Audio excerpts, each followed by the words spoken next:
మనము గట్కాలి కాళికామాత మందిరాన్ని దర్శించుకున్న తర్వాత, అలాగే పక్కనున్న వినాయకుని కూడా దర్శించుకున్న తర్వాత మనము కాలభైరవ స్వామికి వెళ్ళడం జరుగుతుంది. మనకు దారి మధ్యలో కూడా చాలా టెంపుల్స్ మనకు కనపడుతూ ఉంటాయి. అలాగే మనకు ఈ రూట్ వచ్చేసి గట్కాళికామాత పక్క సైడ్ నుంచి మనకు ఈ రూట్ ఉండడం జరుగుతుంది. నాకు తెలిసి ఈ రూట్ వచ్చేసి 2 నుంచి 3 కిలోమీటర్స్ ఉండడం జరుగుతుంది. మనం ఈ మార్గం గుండా మనము కాలభైరవ స్వామిని చేరుకోవడం జరుగుతుంది.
మీకు కనపడుతున్న నదే మనకు పిప్రా నది అంటారు. ఈ నది ఒడ్డునే కాలభైరవ స్వామి టెంపుల్ నిర్మించడం జరిగింది.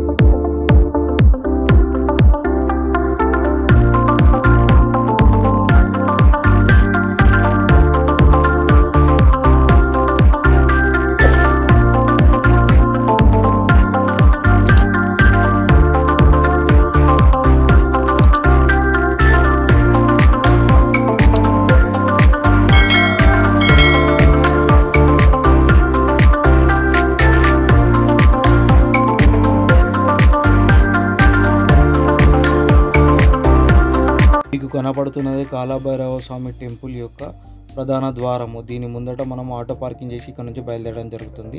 ఇక్కడ నుంచి కాలభైరవ స్వామి యొక్క చరిత్రను తెలుసుకుంటూ ముందుకెళ్దాం.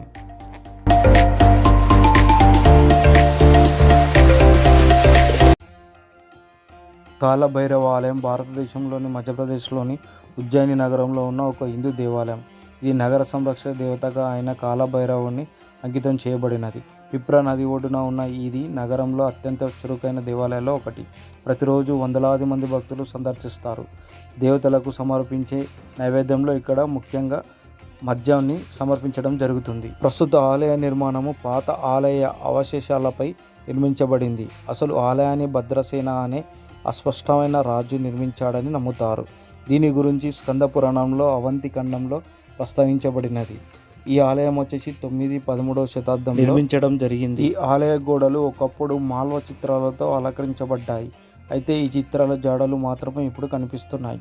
ప్రస్తుతం ఆలయ నిర్మాణం మరాఠా ప్రభావాన్ని చూపిస్తుంది. స్థానిక సంప్రదాయ ప్రకారము 3వ పానిపట్ యుద్ధంలో అంటే 1761 ఈడీలో మరాఠా ఓటమి తర్వాత మరాఠా జనరల్ మహాదాసి షిండే ఉత్తమ భారతదేశంలోని మరాఠా పాలనను పునరుద్ధరించడానికి తన పోరాటంలో విజయం కోసము ప్రార్థిస్తూ తన పాగ్రి అంటే తలపాకను దేవతకు సమర్పించాడు.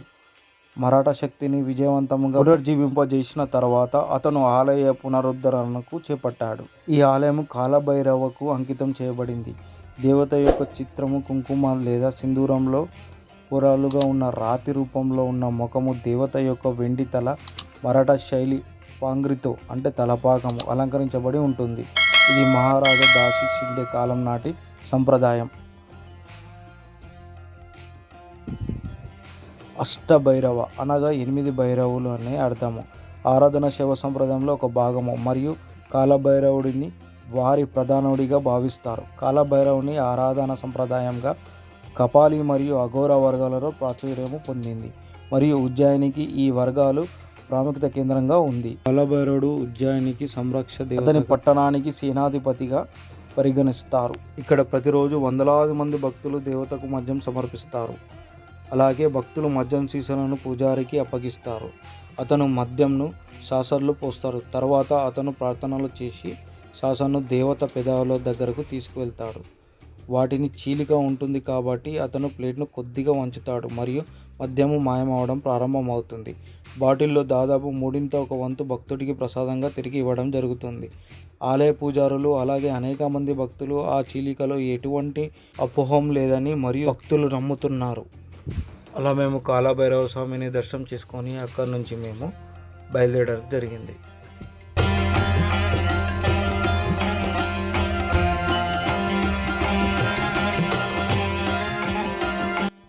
మేము ఇప్పుడు సందర్శించింది మంగళగాం. ఇక్కడ వచ్చేసి మనకు ఏమైనా దోషాలు ఉన్నా కానీ అలాంటి దాని మీద మనకి ఇక్కడ పూజలు చేయడం జరుగుతుంది.